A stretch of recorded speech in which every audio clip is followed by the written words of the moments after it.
Hi everybody, I'm Gabby Wallace, your ESL teacher here at Go Natural English. This is a short video lesson that should really help you with a question that I get all the time. I think many of you have been waiting a long time for this video lesson, which is to help you understand the difference between have been and had been. So when do we use have plus past participle, like have done, have gone, have eaten, have been, versus had, like had been, had done, had eaten, and so on?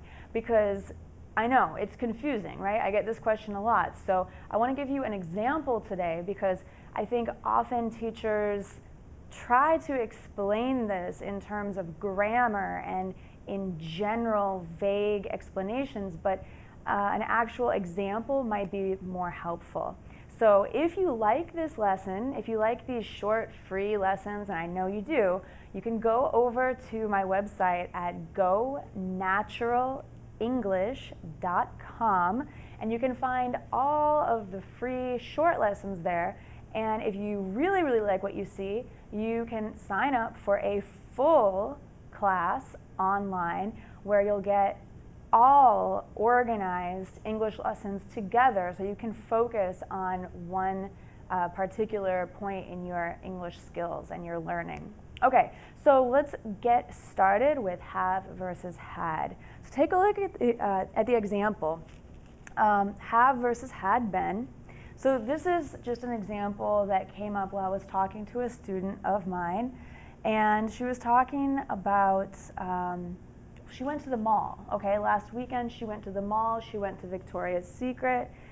She went for the first time, although before she came to the US, when she was in Japan, she knew about Victoria's Secret, right? She had seen some advertisements, or she knew already about the store, even though she had never been there.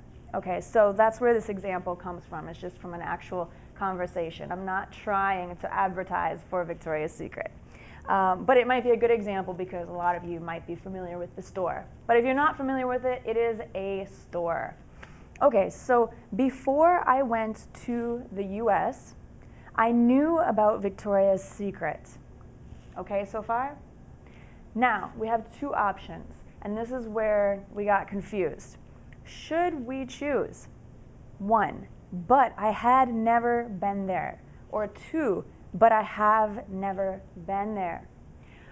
For my student who went to the mall and went to Victoria's Secret on Sunday, I think, I don't know, a few days ago, number 1 is correct. So think about it. First, she had knowledge of Victoria's Secret store.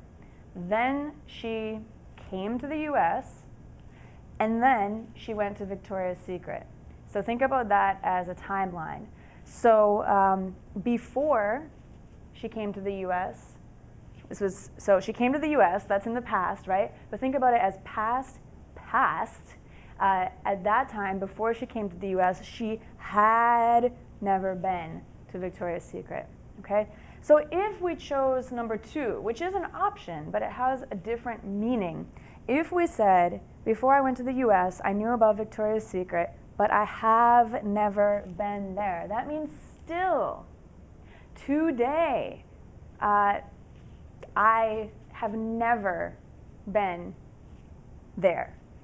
So I don't have any knowledge of going inside that store. I have not been. I did not go to Victoria's Secret when I went to the mall. Is that clear? Because have been, when you say have, that continues into the present. Okay, so whatever you say with have been, or the present perfect in grammar terms, it is still true. When you say had been in the past perfect, as we say in grammar, it has ended because it's in the past tense. This is continuing into the present. I don't want to get bogged down in grammar terms, but I just wanted to share this example with you, and I hope that it clarifies when to use have been versus had been. So if you like this lesson, please leave a comment. Please visit my website, gonaturaleNglish.com. You're doing a great job by watching these lessons, and I know that little by little, minute by minute, even if you just watch one lesson a day, that's about 3 minutes, super short, but in the long run, day after day, you're going to learn a lot. So keep watching. I want to thank you for your hard work, and I'll talk to you again soon. Bye for now.